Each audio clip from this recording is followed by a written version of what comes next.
My second speech, and it was on organizing your speech. That broadness of it just terrified me. I could talk about anything I wanted to as long as I somehow managed to relate it to organization. So instead of thinking solely about what I wanted to talk about, I thought, what would interest a bunch of military, college-aged, mostly male cadets in this room? I had it down to 3 topics: girls, violence, and guns. Sorry to disappoint you guys, but I will not be talking about girls or violence today. However, guns.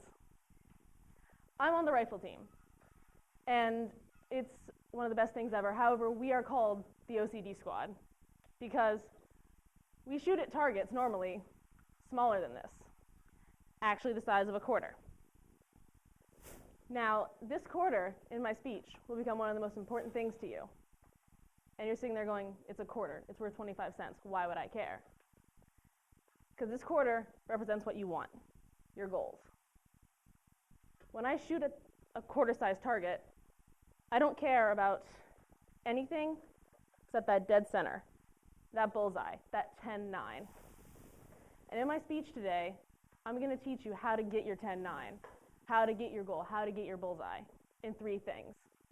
In rifle, we divide our shooting up into 3 parts: the preparation, actually taking the shot, and then one of the most forgotten things, the follow-through. Firstly, the preparation. Now, if you're going to go PT or you're going to write a paper, you're not just going to jump out of bed and go, yeah, I'm going to go run 3 miles right now. No, you'll cramp up and you'll probably die. And you're not just sit on your laptop and just go, yeah, let's type in my paper. No. You're going to stretch, you're going to get your book out, you're going to read, you're going to think about it. Same thing with preparing for shooting a rifle. You've got to stretch. You've got to clear your mind. I know that sounds really weird. To shoot a gun, you got to not think. But when I go and shoot, I take about 10 minutes, and I just stretch. And I put headphones in, and I listen to whatever calms me down, which, ironically enough, is heavy metal, Papa Roach, All That Remains. Just something to let myself get lost. To just forget about everything except me and that target. And that's what you should do. Just kind of lose yourself. Lock the door, read a book, something to let yourself relax before you write that paper. Or let yourself calm down, rock out to some music, stretch before you go on that run. Whatever your goal is, whether it's getting a 4.0, whether it's getting that band of gold that the seniors just received. Now, onward to my second part, actually taking the shot. This can be one of the most difficult parts because, who wants to sit there for 3 hours and try and write a paper? Who wants to wake up at 5:30 in the morning and go run 6 miles after only getting an hour or 2 of sleep? Same thing with rifle.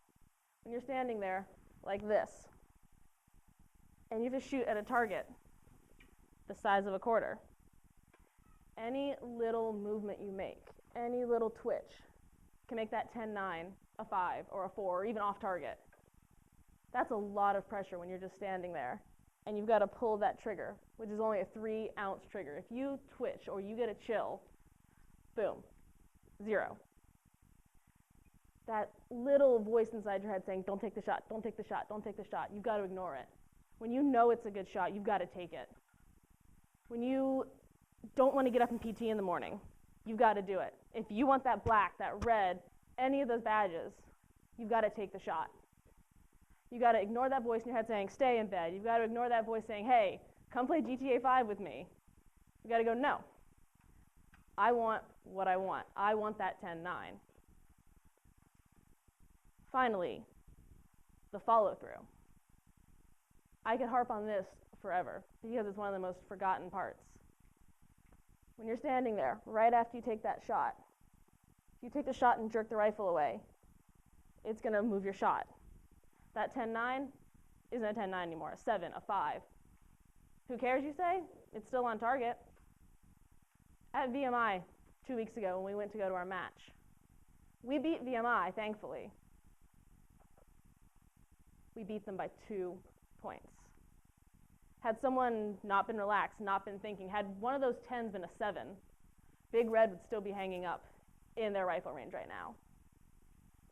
The follow-through, in my opinion, is one of the most important parts. Because let's say you write that paper. Let's say you don't go to class, you don't turn it in.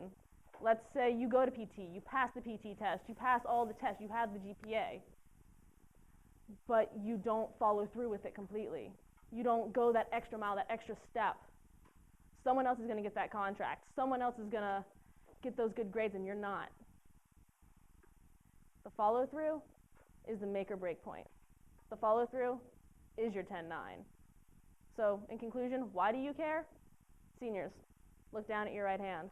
That band of gold, you did it. You followed through.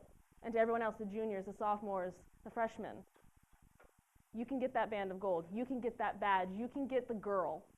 Whatever your goal is, if you follow through, you can get that 10-9. Thank you, Toastmasters.